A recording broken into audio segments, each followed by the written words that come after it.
ஸ்ரீமத் பாகவத புராணம் 30ஆம் பகுதி. பிருகுமுனிவர் கண்ட முடிவு.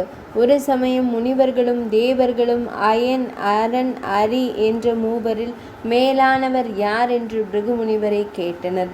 மும்மூர்த்திகளில் சத்வகுணமுடைய பரம்பொருள் யார் என்றறிய பிருகுமுனிவர் முதலில் சத்தியலோகம் சென்று பிரம்மதேவரை கண்டார். ஆனால் அவரை வணங்கவில்லை. அது கண்ட பிரம்மதேவர் முனிவர் மீது மகா கோபம் கொண்டார். அப்போது முனிவர் பிரம்மனுக்கு கோவில் இல்லை என்று சபித்தார். அடுத்து கைலாய வாசனை காண கைலை மலை சென்றடைந்தார் பிருகுமுனிவர். ஈசனாரும் அன்னை பார்வதி தேவியும் ஏகாந்தமாயிருந்தனர். முனிவர் சென்றபோது அப்போது அரண் கோபம் கொள்ள பிருகுமுனிவர் சிவபார்வதிகளின் இரு குறிகளும் பேர்ந்து விழுமாறு சபித்து விட்டார். அப்போது சிவனும் கோபம் கொண்டு நெற்றிக்கண் திறக்க முனிவர் கோபம் கொண்டு நெற்றிக்கண் விழிக்க முனிவர் அதை அழித்து அரணை பிரம்மண்ய தெய்வமாதலை ஒழிக என்று சபித்தார்.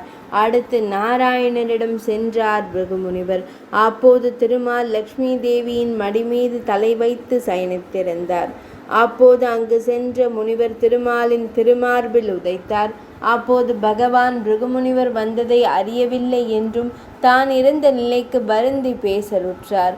மேலும் திருமால் அஞ்சலித்த கையனாய் நல்ல மனம் படைத்த முனி தலைவரை, பொற்றாமரை போன்ற உமது திருவடி என் மார்பில் பட்டதால் அங்கு திருநிலை பெற்றது என்று கூறி வணங்கினார். பிறகு பிருகுமுனிவர் திரும்பி வந்து தேவர்கள் முனிவர்களிடம் நிகழ்ந்தவற்றை எல்லாம் விவரித்து கூறினார்.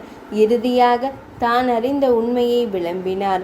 ஒன்திடர் ஆழியானே உயர்நலம் உடையான் என்றார். அதாவது மும்மூர்த்திகளில் சக்கராயுதமேந்திய ஸ்ரீ மகாவிஷ்ணுவே பகவானாகி சத்வகுணம் நிறைந்தவராகி உள்ளார் என்று கூறி முடித்தார். 30ஆம் பகுதி நிறைவடைந்தது.